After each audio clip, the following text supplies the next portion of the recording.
Hello, hello. This is On Imagination. Welcome to Meditation for Triadic Healing. Go ahead and take a deep breath in and out.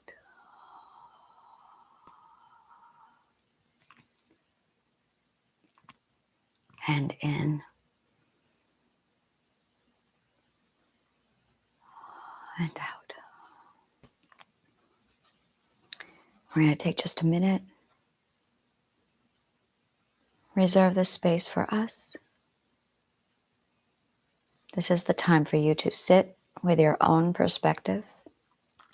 And we're going to talk about alone time today. Deep breath in.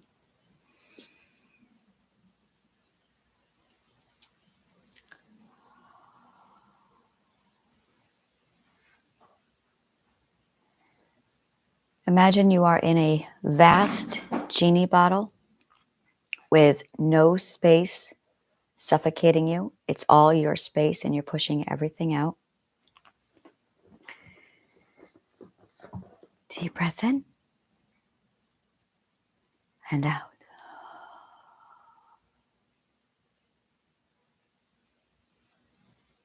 Find your perspective. Find your identity. Everything else needs to go away. I call this a perspective cleanse.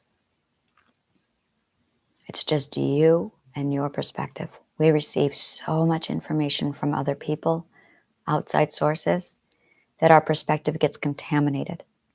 And then we have invasive perspective. Push it out. Give yourself as much space as you want.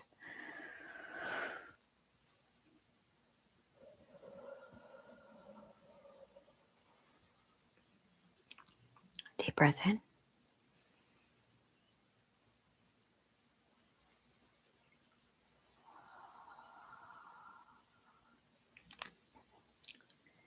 There is this vast leader-follower pull in our society. Well, in that society. And the leader-follower pull is really, really out of control. It's not checked. Everyone is shoved into a follower position. And there's many, many people who use follower positions. Wow, I just had an epiphany. I will bring you into it. We have this leader-follower mentality, and it's a pecking order because that society is built on a hierarchy. As a result, when we're born, everyone is pushed down into a follow role, except we're identities, we're unique. Every one of us is supposed to be a leader.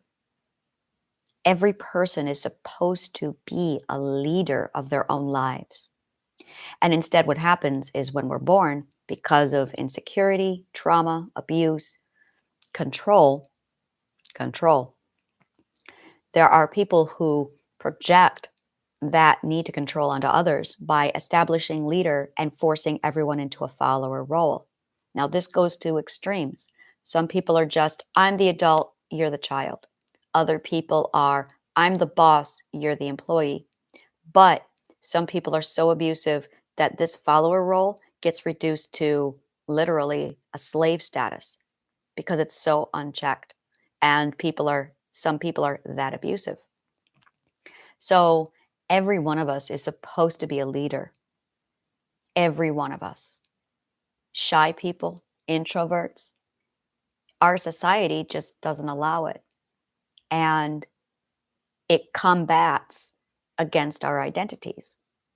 When you have somebody who's ultra shy, ultra timid, ultra introvert, it's actually trauma from being abused by a follower. Or I'm sorry, by a leader. But a leader leads through inspiration. Most people in that society lead through fear, dictatorship, and force. Oh, something I was supposed to learn. I just figured it out. I was chasing people, and then I have that society coming in saying you have to market, you have to. I am a leader. I have to not chase people. I have to be stable and turn my back to people because I'm leading. Now, my shit has to be so good that I inspire people to follow.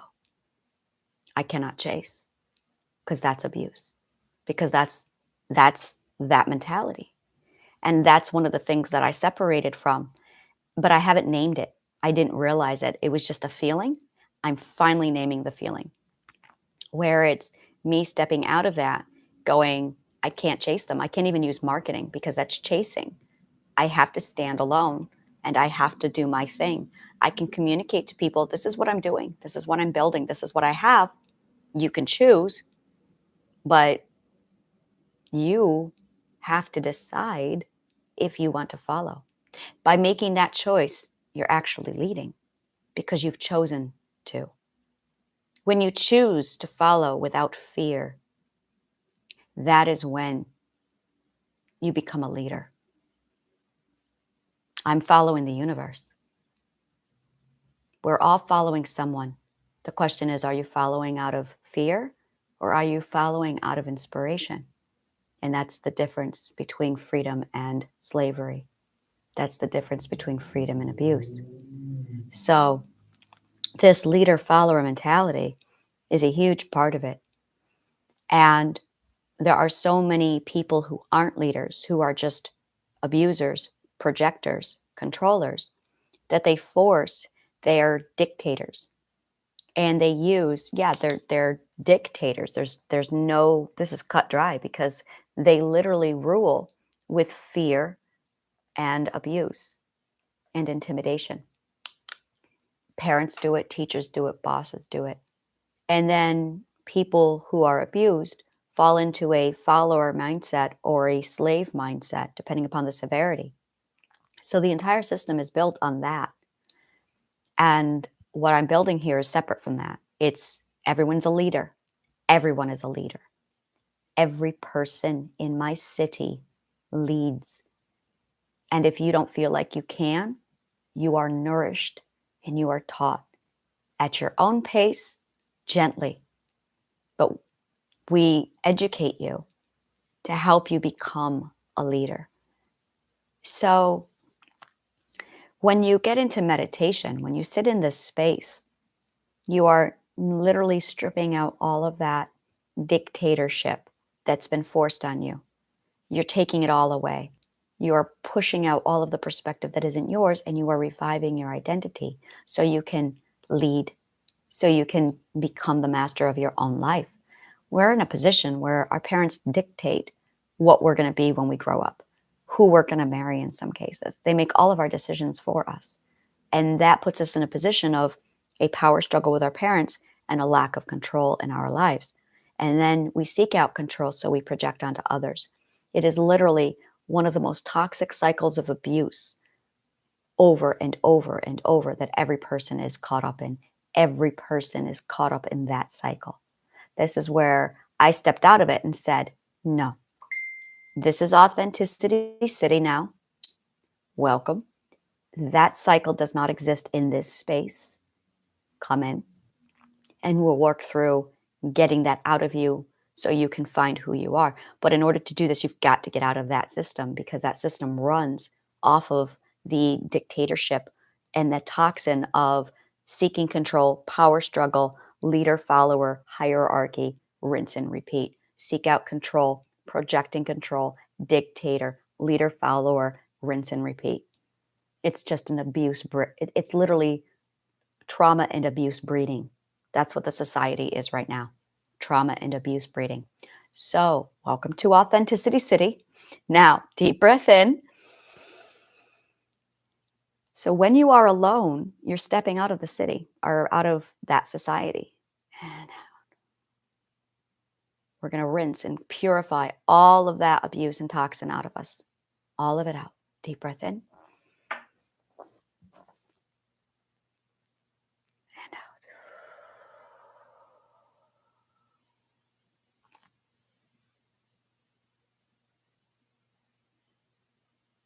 Tune into the universe, what feels right, what feels good, and what gives you joy.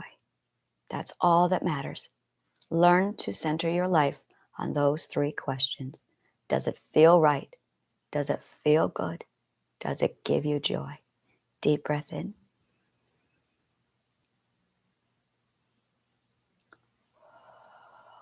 Ask those questions as we go through these exercises. 1, 2, 3, 4. Hold. 2, 3, 4. Out. 2, 3, 4. Hold. 2, 3, 4. In. 2, 3, 4. Hold. 2, 3, 4. Out. 2, 3, 4. Hold. 2, 3, 4. In. 2, 3, 4. Hold. 2, 3, 4. Out. 2, 3, 4. Hold. 2, 3, 4. In. 2, 3, 4. Hold. 2, 3, 4. Out. 2, 3, 4. Hold. 2, 3, 4. In. 2, 3, 4. Hold. 2, 3, 4. Out. 2, 3, 4. Hold. 2, 3, 4. Deep breath in.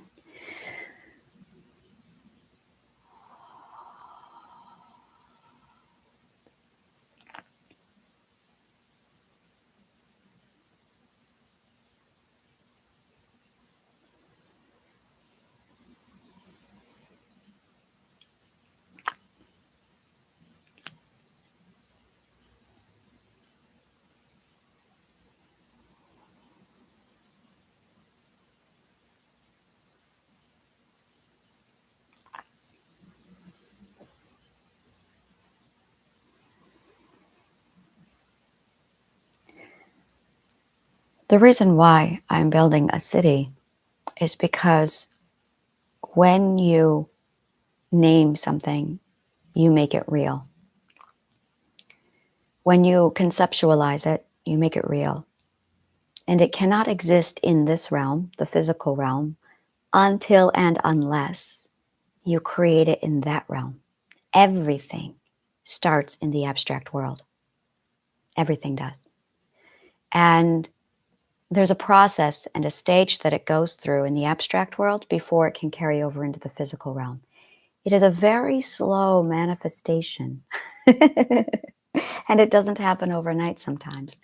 So by calling it Authenticity City and building it in abstract and sharing that design with you and letting you watch the growth and the building of what's in my imagination, it's more and more real every day.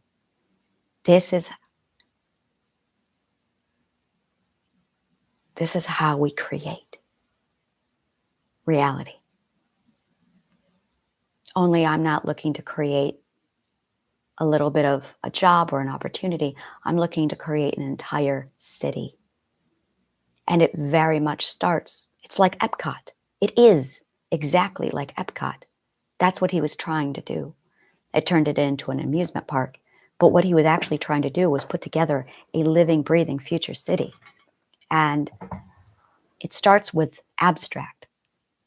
But I'm not wanting to carry it over into the physical world just yet, because that's when it stops being abstract. It's a mindset. The mindset is such a huge part of it. And once you really wrap your head around, no, I'm done. I quit the system. I did this. You watched it. I quit the system. I'm all done with it. And I close the door and I say, I'm all done with this. I'm not going to do it anymore. No more nonsense. And I closed the door. And I felt this massive, I don't have to justify the insanity anymore. There isn't one single logic. There are multiple logics. There are multiple logics. And if you have your own logical system run by your own process, you're set. Now, my logical system, well, I'm going to say it, it's extraordinary. My logical system is spot on. And it got to the point where I couldn't function in that anymore. I closed the door. I have my own logic system, my own city out here. When you conceptualize something like that, it changes your mindset. When it changes your mindset, you become it. When you become it, cultivate it. To cultivate it, meditation, envision it, imagine it. Through imagination, we heal because it is our imagination that was under attack. Authenticity is made up of 3 parts: identity, perspective, imagination. So when we are abused, they take our identity away from us by supplanting our identity with themselves. So our identity becomes our abuser's identity. Our perspective is completely hijacked and taken over by them. So our perspective is no longer them, it's no longer us, it's theirs. And that's when we have conflicting perspectives inside of us. And then we have us. We have our imagination. What we dream, what we desire, it ceases to exist. And because it ceases to exist, we don't go anywhere with it. So the goal of Authenticity City, well, Triadic healing restores your identity and it restores your perspective. And Authenticity City restores your imagination. That's what I was missing. When I was done with my healing and I was all done with Triadic healing, I was looking at it going, something's wrong. There's something wrong. And I started to look into the psychology of imagination. And I started to realize how much of a foundational pillar imagination is in mental health.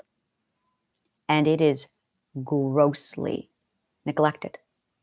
Our creativity is literally one of our legs in mental health. It is so vital. And it's literally diminished to child's play and thrown away. And I noticed when I had my children and I in therapy, I started with my children in therapy, and they would play games with the children. All therapy with children is revolving around games. But when you get to an adult, there's no games and you're sitting there talking in a room. And I remember asking the question, why?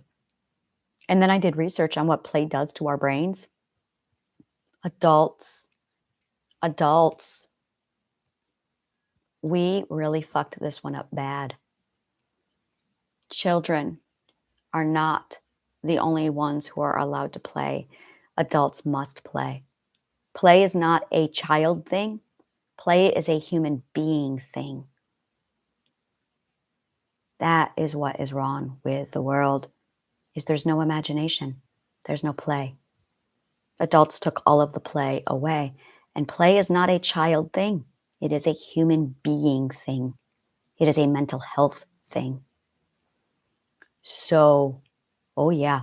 And I remember when I got into play, it was so hard for me. Fun is something I'm actually learning how to do because adults have it taken away from them and stripped out of them.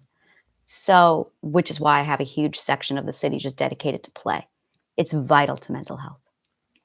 So, a little bit more breathing. And now,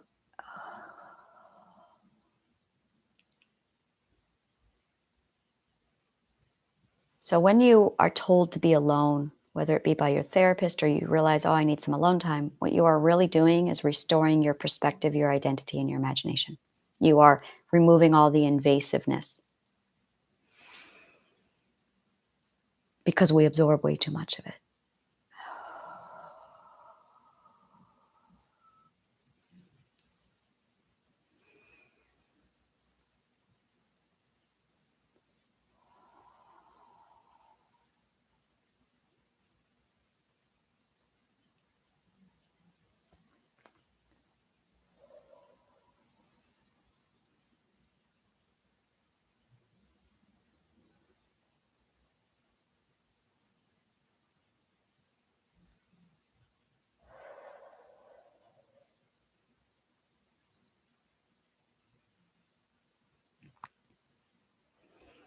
If you love shit like this, like, subscribe, follow, comment below. Let me know what part of the show resonated with you.